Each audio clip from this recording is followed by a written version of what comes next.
A lot of politics tonight. Is Hillary Clinton's campaign in trouble? Well, that's a question a lot of people are asking. Maybe Joe Biden's running isn't such a far-fetched idea after all. Then, Donald Trump. Whatever you say about him, the man is drawing huge crowds, and he's also drawing tons of attention from people who think all of a sudden he can actually win this thing. Is the Donald becoming a bigger and bigger problem for the GOP?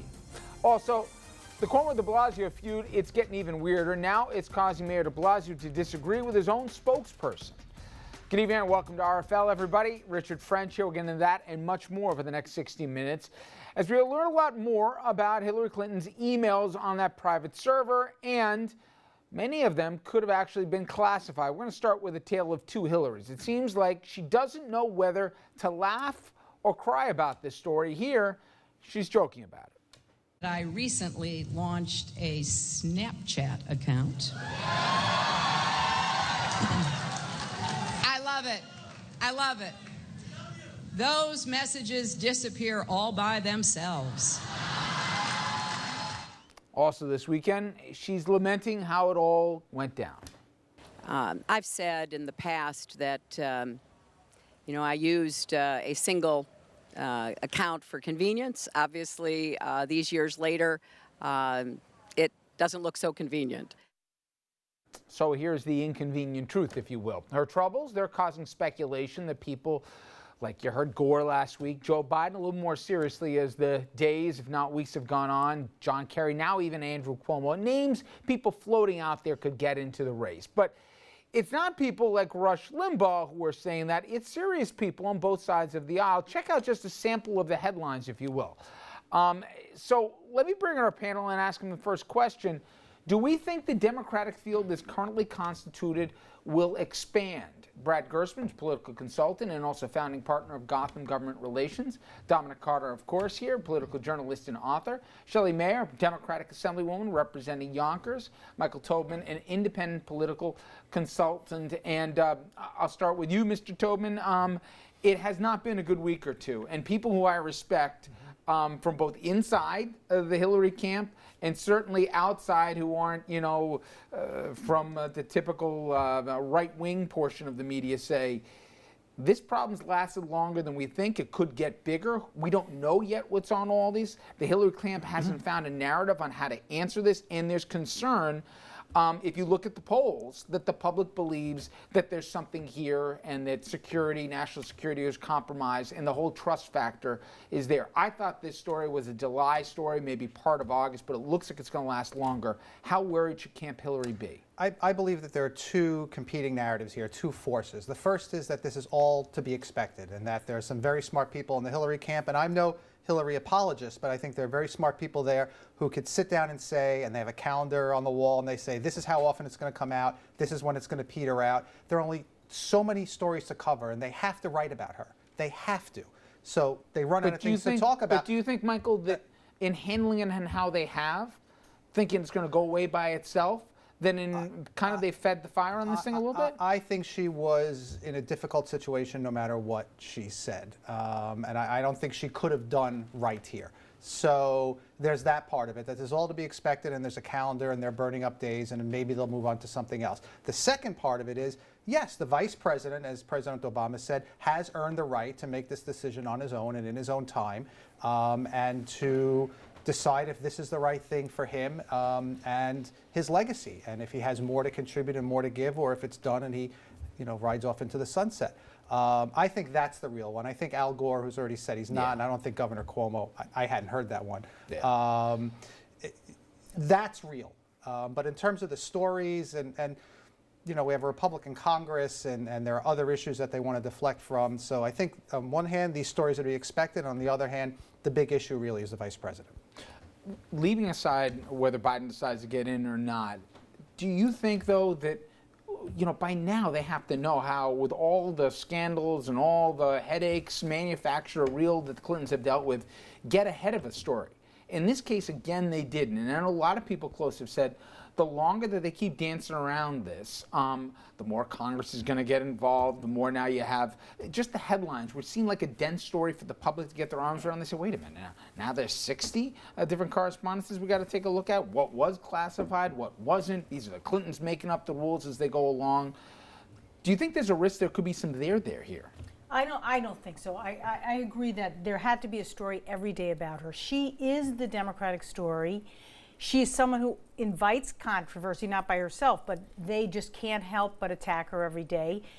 They can't make it go away. It isn't within their power to make it go away. It's a complicated story. There's a disagreement between agencies about how to handle some of this information. She's caught in a fight between two agencies of the federal government. I think it's foolishness to say, oh, she should sort of handle it better and make it go away. After she finishes with this story, there will be another story. There will be another Hillary story every single day. And again, go back to ordinary voters. They like her. They do trust her. This, in my opinion, is not eroding the trust that ordinary voters, particularly women, diverse women throughout the United States, have in her as an extremely competent, capable, empathetic, professional person to whom they respect and they think will be an excellent president. I don't think this damages her with that. Madam Assemblywoman, I must disagree, but respectfully. Whoa, don't get carried away. Look, the exuberance for the Democratic nominee for president, or the presumed one, Hillary Clinton, it does not exist. The Democrats don't feel that enthusiasm that they had for Barack Obama, and they need that to win. They need to turn out voters, and I don't think Hillary's providing that. And a lot of reasons. First of all, Hillary peaked when she was running against Barack Obama. This is now like the aftermath, and she's trying a resurgence. The other part of it is that she has some baggage that she brings along, and part of it are these emails and other, quote, scandalish or scandal-like kind of items that she carries around as a Clinton, whether rightfully or wrongfully. But this email thing ain't going away. And the reason why it ain't going away is because the Republicans never let anything go away. They're still harping on Obamacare. I mean, they're going to, this election is about Obamacare. Every election for the rest of our lives will be about Obamacare. But what we're talking about here is she's going to get hammered. She's a Clinton. There's not much enthusiasm. And Joe Biden, mark my words, will be in this race in short order. Well, we're going to talk about Trump in a little bit, Dominic. But the one thing that I think there's been a slight misread about him is the public's got this fatigue about, focus group messaging, staying completely on script. Whether he's authentic or the opposite of authenticity, it doesn't matter. They like it. They like the show now. Biden, for whatever he is, comes across to people as straight talking Joe, okay? My point is the challenge he's facing now, whether it's familiarity like Brad says, whether it's this email story, or maybe it's just this stilted, almost programmed kind of appearances that she goes through where people want something a little bit more. People now want entertainment seemingly for their dollar in campaigns. Is that her bigger thing? That people will remember, oh, wait a minute, she's accomplished, she's got as good a resume as anybody who's running for this office, if not better. But you know what?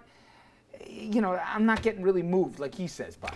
Richard, first of all, it's a quick comment about Biden. The media I'm a part of, the Fourth Estate, we have a unique way of building someone up right before we completely tear them down and discard them. Not you.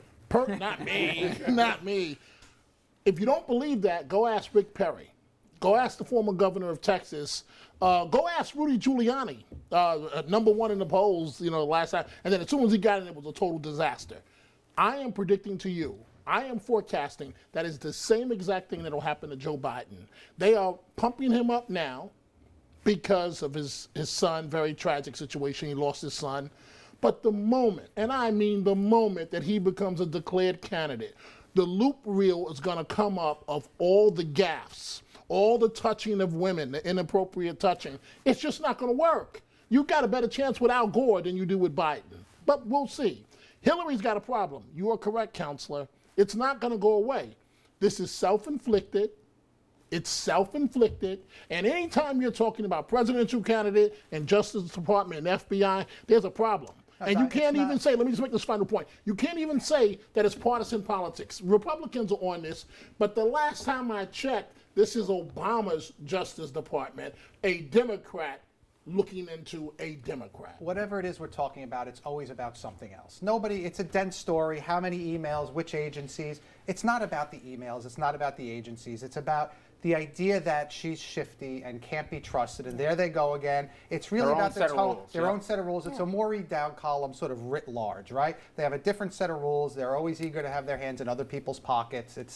We're going to see more of these about the foundation, who gave. This it's is not about about low one information thing. voters, okay? This is no one except maybe us at the table and some others that are politicos out there or commentators or what have you ever care about the details or look into the details or discuss and debate the details. That doesn't matter. Voters care about optics. That's the only thing they see. I don't agree about that. I don't like the phrase low information voters. I agree. Voters have a range of information about things they care about. They are high information. About things they don't care about, they are low information. It's a total, a spectrum of information.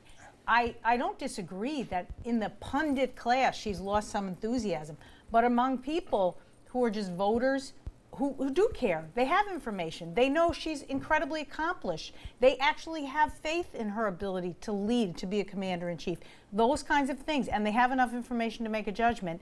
Many people, and women particularly, have tremendous faith and the sense, here is our opportunity to have a woman president. Oh, okay. Don't leave that out. I want you folks at home here to get involved in this conversation. Head over to Facebook and Twitter and sound off. Is Hillary's campaign in trouble here, or is this all, as some have said at the table, kind of to be expected given the calendar? All right, now to the guy who got more attention than anybody in Iowa, Donald Trump. He's actually unveiled a plan here. It doesn't seem to be on the back of a napkin. It's his immigration plan. Even though the Donald says Hispanics love him, the polls say otherwise. We'll take a look at a litany of challenges the Donald could cause for the grand old party. Stay with us.